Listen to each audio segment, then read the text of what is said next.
عمران خان اور تحریک انصاف کے بارے میں امریکی محکمہ خارجہ کی سالانہ رپورٹ میں کیا کہا گیا اور کیا یہ پاکستان کے لیے مشکلات کھڑی کر سکتا ہے؟ امریکی محکمہ خارجہ کے ذیلی ادارے bureau of democracy, human rights and labour نے اپنی سالانہ رپورٹ میں پاکستان کے سابق وزیر اعظم عمران خان اور ان کی جماعت کو سیاسی بنیادوں پر نشانہ بنائے جانے، ان کی تقاریر نشر کیے جانے پر پابندی اور آزادانہ طور پر انتخابات میں حصہ لینے میں مشکلات پر تشویش کا اظہار کیا ہے۔ اس رپورٹ میں دنیا بھر کے تقریباً 200 ملکوں میں انسانی حقوق کی صورتحال کا جائزہ لیا گیا۔ اس رپورٹ میں پاکستان کے بارے میں کہا گیا ہے کہ سنہ 2023 کے دوران پاکستان میں انسانی حقوق کی صورتحال میں کوئی خاطر خواہ تبدیلی دیکھنے میں نہیں آئی۔ رپورٹ کے مطابق پاکستان میں ماورائے عدالت قتل،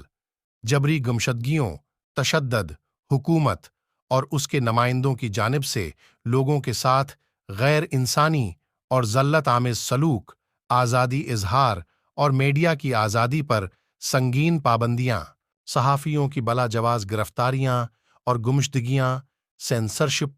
مجرمانہ حد کی عزت کے قوانین، توہین مذہب کے قوانین اور انٹرنیٹ پر پابندیوں جیسے سنگین مسائل موجود ہیں۔ رپورٹ میں مزید کہا گیا ہے کہ اس کے علاوہ سنہ 2023 کے دوران پرامن اجتماع کی آزادی، سیاسی بنیادوں پر قید اور منصفانہ عدالتی کارروائی کا نہ ہونا بھی ملک کو درپیش اہم انسانی حقوق کے مسائل میں شامل ہیں۔ اس رپورٹ پر ردعمل دیتے ہوئے پاکستان کے دفتر خارجہ نے کہا ہے کہ اس میں شامل مواد نامناسب، غلط معلومات پر مبنی اور مکمل طور پر زمینی حقائق کے منافی ہے۔ غیر منصفانہ عدالتی کارروائیوں کے بارے میں بات کرتے ہوئے رپورٹ میں سابق وزیر اعظم عمران خان اور ان کی جماعت پاکستان تحریک انصاف (PTI) کے رہنماؤں اور کارکنان کے خلاف بنائے گئے کیسز کا تذکرہ کیا گیا ہے۔ امریکی محکمہ خارجہ کی رپورٹ میں عدالتی کارروائیوں کے بارے میں کہا گیا ہے کہ پاکستان کا قانون حکومت کو دہشت گردوں اور فرقہ وارانہ تشدد کے الزام میں زیر حراست افراد کے کیسز انسداد دہشت گردی کی عدالتوں (ITC) میں چلانے کی اجازت دیتا ہے۔ امریکی رپورٹ کے مطابق انسانی حقوق کے کارکنان الزام لگاتے ہیں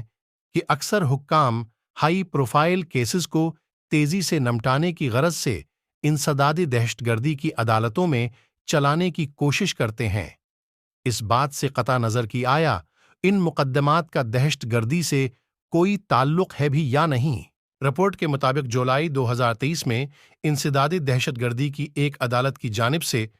پاکستان تحریک انصاف کے 22 رہنماؤں اور کارکنان بشمول سابق وزیر اعظم عمران خان اور ان کی بہنوں کے خلاف لاہور میں کور کمانڈر ہاؤس پر حملے کے الزام میں مجرم قرار دینے کا عمل شروع کیا گیا۔ ملک میں آن لائن میڈیا سمیت پریس پر پابندیوں سے متعلق صحافیوں کے الزامات کا حوالہ دیتے ہوئے اس رپورٹ میں کہا گیا ہے کہ Pakistan electronic media regulatory authority PEMRA, television channels اور دیگر ذرائع ابلاغ کے اداروں کو ہدایات جاری کر کے ریاستی اداروں پر تنقیدی رپورٹنگ سے گریز کرنے پر مجبور کرتا ہے۔ رپورٹ کے مطابق مارچ 2023 میں سابق وزیر اعظم عمران خان کی لاہور میں تقریر کے بعد ان کے میڈیا میں کوریج پر پابندی لگا دی گئی۔ اپنی تقریر میں عمران خان نے الزام لگایا تھا کہ انہیں اقتدار سے ہٹائے جانے کے پیچھے سابق army chief general Qamar Javed Bajwa کا ہاتھ تھا۔ رپورٹ میں قطری میڈیا گروپ الجزیرہ کی رپورٹ کا حوالہ دیتے ہوئے بتایا گیا ہے کہ پابندی عائد ہونے کے تقریباً 2 گھنٹے بعد پیمرا نے عمران خان کی تقریر نشر کرنے پر ARY نیوز کا لائسنس معطل کر دیا۔ رپورٹ میں دعوی کیا گیا ہے کہ اگست 2023 میں پیمرا نے PTI کے حامیوں اور ہمدرد سمجھے جانے والے صحافیوں کے ٹی وی پر آنے پر پابندی عائد کر دی تھی۔ سیاسی جماعتوں پر پابندیوں سے متعلق رپورٹ میں کہا گیا ہے کہ 9 مئی کو عمران خان کی گرفتاری کے بعد ہونے والے پرتشدد احتجاج کے بعد حکومت نے کریک ڈاؤن کا آغاز کرتے ہوئے ہزاروں مظاہرین بشمول پی ٹی آئی کارکنان اور صحافیوں کو گرفتار کیا۔ اس کے بعد